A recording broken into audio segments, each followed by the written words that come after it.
first event of April came to us from Denver, Colorado, where the show was opened up by the man who unsuccessfully challenged for the heavyweight title a week prior, Madcap Moss. Still full of bravado, it seemed, claiming to have created a gap between himself and the rest of the contenders. Drew McIntyre refuted this claim, having only lost to Moss on countout, and things quickly escalated from there, turning the confrontation into an impromptu match. Since the match wasn't booked in advance, it will be considered an exhibition contest rather than a ranked one. Drew got carried away in the last match they had, letting his emotions get the better of him, which led to the countout, but he stays focused here and stays on task until Stacy Keibler comes out, Moss's girlfriend.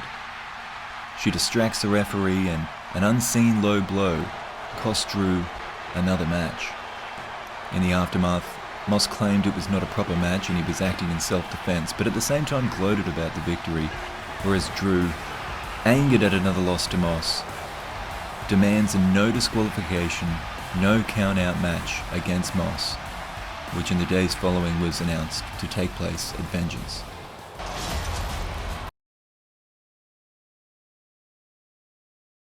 Drew was meant to be in the main event teaming with Lashley against Reigns and fellow title contender Karrion Kross, but he was replaced by the former multi-time Intercontinental Champion and Lashley's best friend and mentor, MVP.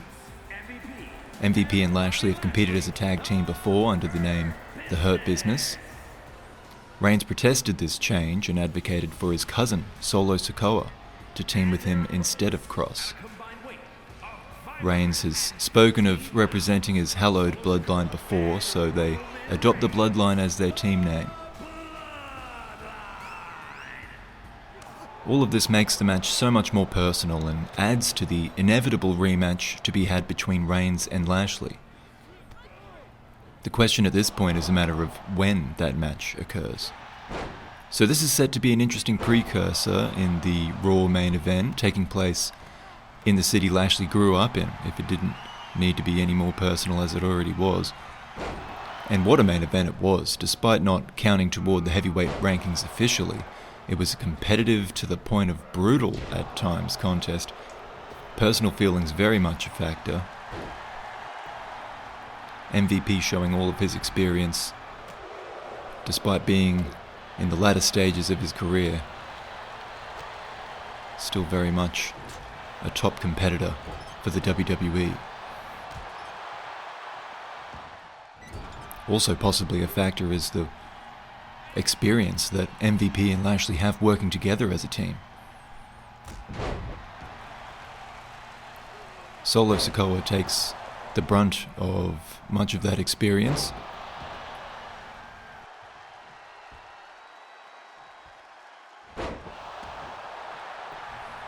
Having to resort to rope breaks and Reigns jumping in to get him out of trouble.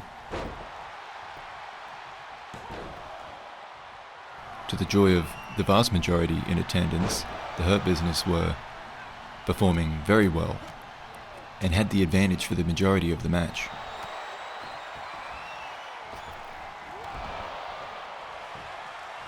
So the Bloodline's tactics changed, and Sikoa's role became more about trying to take Lashley out of the equation and let Reigns do the work on MVP.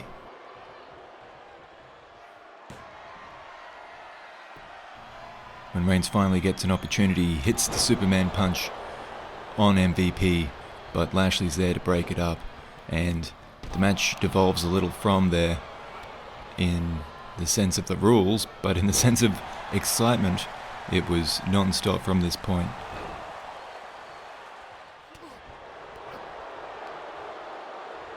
Reigns busting MVP open as MVP had done to his cousin earlier. Solo getting in the way of Lashley to set up a spear from Reigns. And whilst MVP fought valiantly, he was unable to overcome the power of Roman Reigns, seeing the unfavoured pair win the match and taunt the angry fans in attendance.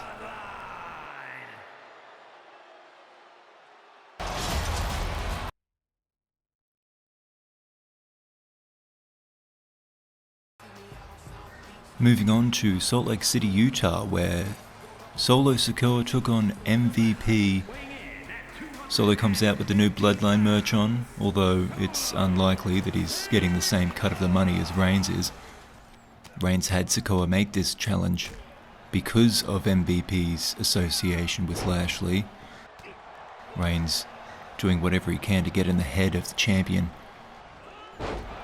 He's aggressive early on, is Sikoa, happy to take the match beyond the ring for his benefit. The contest was a heated affair. Whilst these two don't seem to have a direct connection, there's obviously feelings left over from the tag match a week prior.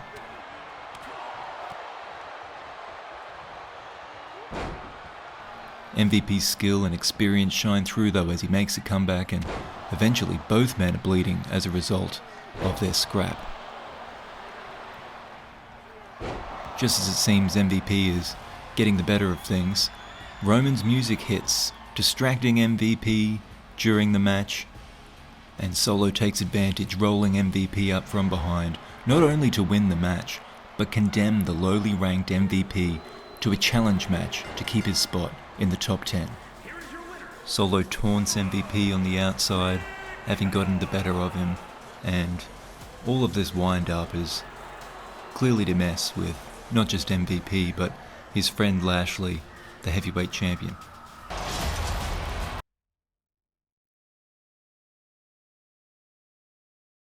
We head to Las Vegas next. Lashley had previously declared his intention was to fight Kross at Vengeance as the next contender. Reigns challenged Kross though, knowing Kross being a Las Vegas boy, the fans would cheer for the idea of seeing him in a big match, and this put pressure on management to make the match happen. From Pensacola, Florida, weighing in at 265 pounds, Roman Reigns! Kross was on board with the idea because he was pissed at showing up in Denver only to be kicked out of the main event at the last minute. And the personal feelings don't end there, with Kross's 2 victories this season coincidentally coming against MVP and Solo Sikoa.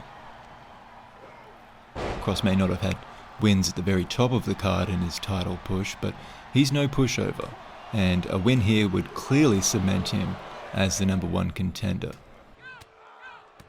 Although this is not officially a number 1 contenders match, the implications of victory for either are obvious.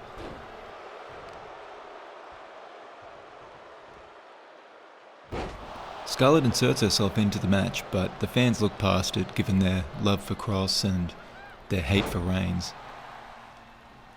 Reigns is happy to fight a little dirty if that's the way Kross wants to play it, using the elements to his advantage, and really starts to build some momentum in the ring, with Solo looking on as backup. Kross has a nasty back suplex and has Reigns in a lot of trouble. He moves ahead to the F10. Another brutal move landing, face planting Reigns into the canvas, but he won't be kept down. Reigns hits another gear, he fights back, dodging Kross's attacks, landing some of his own. The Superman punch connects. Kross stumbles into the corner and Reigns lands another, followed by a spear. And in fairness to Roman Reigns, he has won this match fair and square. This surely eliminates the idea of Kross being the number 1 contender at the pay-per-view, ruining Lashley's preparation. But it does not necessarily mean that Lashley will have to accept Reigns as his challenger, with Reigns' only other ranked victory this season coming over T-Bar. Finally, we make it to the go-home show for Vengeance from Phoenix, Arizona. Lashley was asked who his opponent would be for Vengeance, but brushes off the question, saying he's more focused on readying MVP for his big challenge match. But while helping with the warm-up, Lashley takes a bathroom break, and Solo takes the opportunity to attack MVP with a Samoan spike. And if Solo Sikoa is there, Does that mean Roman Reigns is too? MVP bravely still appears for the match, but is beaten down early by D'Angelo, still feeling the effects of not only an active month of fights, but a surprise attack just moments before the match. Tony D'Angelo has come up from NXT, where he has had a recent run of form. This is his first chance, though, at making it in the big leagues. MVP does make a comeback and looks to be on course for victory, but takes a breather at ringside. It is then that Reigns appears on the ramp, interfering in the match with a spear, as Tony D'Angelo distracts the referee in the ring. D'Angelo hits a slam and wins the match, relegating MVP from the top 10. But Reigns is not done yet. He goes for a chair. He wants to take MVP not just out of the heavyweight division, but out of commission. Lashley runs down and makes the save, and this has all just pushed Lashley over the edge, eventually letting us know that he accepted the match at Vengeance against Reigns. So that match will go down on the next episode at Vengeance.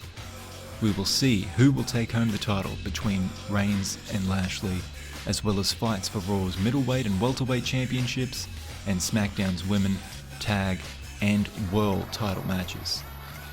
Thanks for watching. Until then, have a good one.